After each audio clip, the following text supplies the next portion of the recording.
Today we're diving into a political bombshell. Prime Minister Keir Starmer is facing mounting pressure to sack his Chancellor Rachel Reeves over claims she's bungling the economy.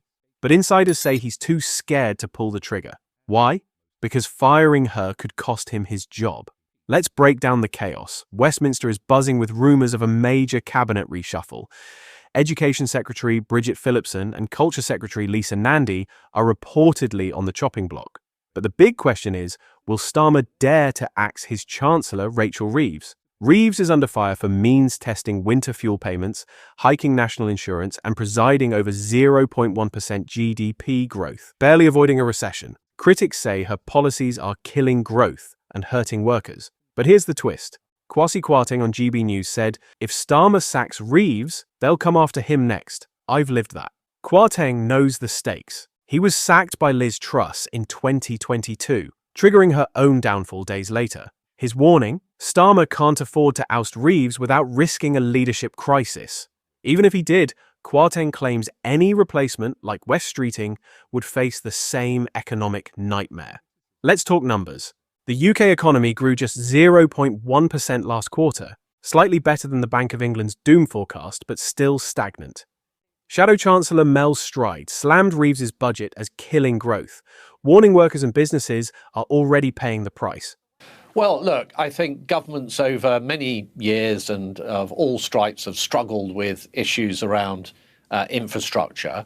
So to the extent that we're now looking at investing in those areas for the longer term, then of course those are things that as a responsible opposition we're going to support when they make sense, including in principle, for example, London Heathrow. But let's be very clear about what's actually going on here, which is that the Chancellor has effectively trashed the economy. She's had a disastrous budget. She's put up taxes on businesses up and down the country, and we're seeing the consequences of that in terms of growth being killed stone dead.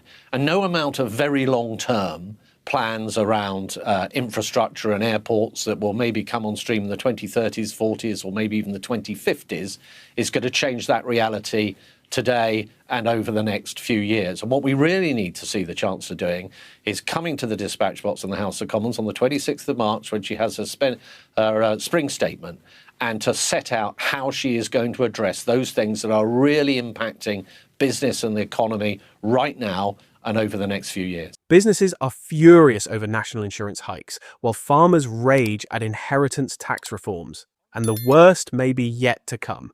On March 26th, the Office for Budget Responsibility will drop a growth forecast bombshell, likely wiping out Reeves's £10 billion fiscal headroom. Economists say she'll have to choose, slash spending or hike taxes to meet her rules. Either way, it's political dynamite. But Reeves claims she's not satisfied, with growth and vows to go further faster. The problem? Voters aren't buying it. Labour's polls are tanking, with Reform UK now leading at 29%. Starmer's stuck. Keep Reeves, and he owns every economic failure. Sack her, and he risks a Truss-style meltdown. Downing Street insists she has his full confidence. But insiders whisper about ruthless spending cuts coming in March 14th. Can he survive this? One former Tory advisor put it perfectly. If Reeves goes, Starmer's next. It's a Liz Truss problem. So, what do you think? Should Starmer gamble on a new Chancellor or stick with Reeves? Drop your predictions below. Smash that like button if you want more raw political breakdowns. Subscribe and hit the bell. The next Labour crisis is always one budget away. See you in the comments.